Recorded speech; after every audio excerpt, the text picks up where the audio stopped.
Hi, John from Salmon Plumbing and Rapid Hot Water, here to talk to you about our hot water installations, how we do them, and some of the valves and devices that are required to make your hot water installation meet the current codes.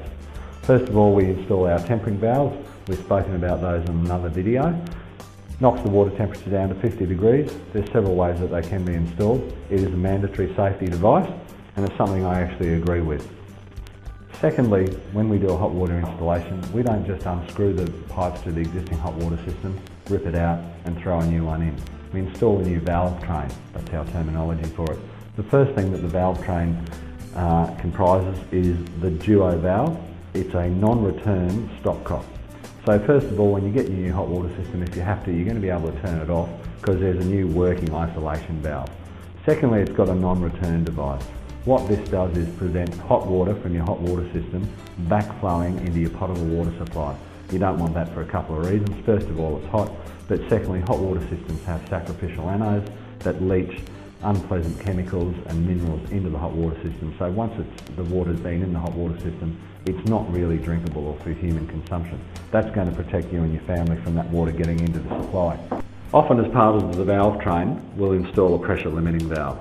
This is when your water pressure is over 500 kPa, or we think it's going to get over 500 kPa. It protects the hot water system from increased pressure. It also protects the hot water system from pressure surges, which typically occur at night when there are no facilities being used in a suburb, and naturally the water pressure goes up. Once again, that'll help your hot water system last longer. Hot water systems generally these days, or most of the electric hot water systems, are sold with a 3.6 kilowatt element. We look at your existing power supply, and if required, we'll remove the element, the 3.6 element, and replace it with either a 2.4 and a 1.8 kilowatt element. And that's something that a lot of other plumbers don't do when they install a hot water system. Thirdly, and it's now code in Queensland, the exposed pipework, we insulate that either back to the house or up to head height. It does a couple of things. Saves a lot of energy with heat loss on the exposed hot water pipe on the outside of the house. Secondly, you don't have a bit of hot copper that can burn people that might put their hand on it as they walk past, or kids who run into it.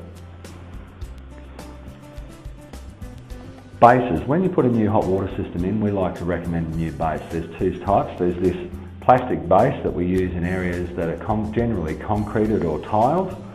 It allows water to flow out from underneath the hot water system if there's any water around the base of the unit, and allows you to hose out or clear out any debris, get airflow underneath there and keep the system dry.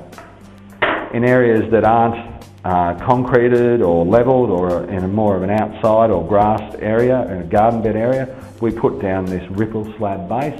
Once again, it allows any moisture to flow away from the base of the hot water system, allows airflow underneath it to dry out, and prevents build-up of dirt or debris around the hot water system. A really good idea, about $41 on our installation, something that's going to help the hot water system last a bit longer. One other little thing we do that's a little bit extra, and we think it sets us apart from some of the other rip and strip installers out there, a lot of the fittings that I've just mentioned will come out with these nylon olives. Especially on the outlet of the hot water system, these are not what you want. They just don't suit the installation because the heat deforms them and weakens them, and in time they'll blow out. We replace all of those with copper olives, which aren't affected by the heat. It's just one little thing we do that most others don't, that increases the quality of our installations. Thanks very much for listening. Hope this has been of some assistance. These are the things we do to make our installations a top quality job.